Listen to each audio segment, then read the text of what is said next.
What up, everyone? Corey Van Castle Cook here of the Movie Chumps and also known as the Bearded Cinephile. Just wanted to give a quick reaction. I just watched David Fincher's The Killer on Netflix. Want to give you my immediate reaction. So, before I give my reaction, I kind of have to take a step back to 2021 with Mank. David Fincher's Mank is one of those films that I liked and I really appreciated. It was a master craftsmanship in terms of directorial work. I loved The Killer. The Killer is so good. The Killer is like if David Fincher suddenly became like maybe back in 2000, 2002, decided to become like kind of director for hire to do like high-end thrillers or mysteries or science fiction or something like that. And that's what he decided to do.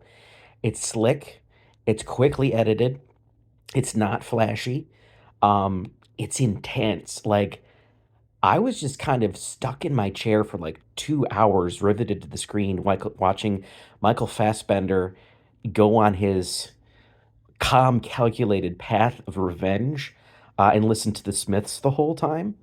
Uh, the action is somewhat light, except for one really good scene about two-thirds of the way through, and there's an excellent kind of very interesting conversation that happens between him and Tilda Swinton's character later on.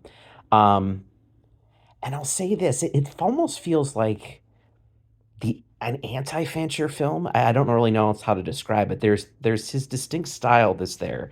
There's his distinct tension that's there, and it's also kind of a commentary on our isolation now in society, and how it's so easy to get wrapped up in the idea of being in online culture and distancing ourselves from reality. Um, it's one that I'm gonna have to sit with for a bit. And here's the thing too, the ending is very unexpected because it's so not Fincher-like. And I know it was based on a graphic novel, so I'm not sure if that was how the novel ended. Um, I'm kind of surprised that the movie did end the way it did. Uh, and I'm a little like torn on how I feel about it. It's not one of those things like, oh, the ending ruined the film or something like that. I think it was just unexpected. And I think it's almost a genius move because David Fincher subverted expectations about what a David Fincher ending is supposed to be, and it somehow works brilliantly.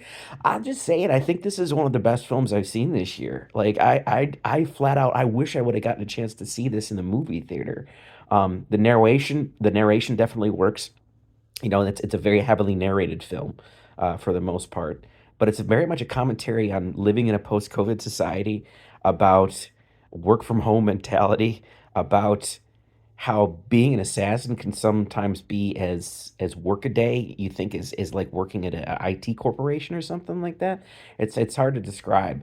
But this is definitely Michael Fassbender's avenue in this situation. He's fantastic, and he's been 2 years since he's done a movie, so I'm glad to see him back here.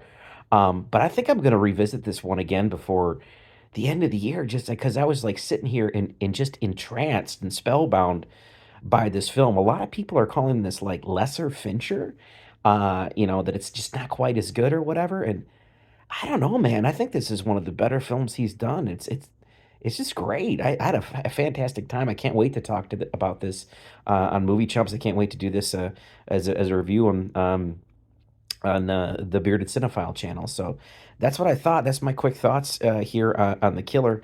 Check it out. It's on Netflix right now. Peace, everyone. Have a good night.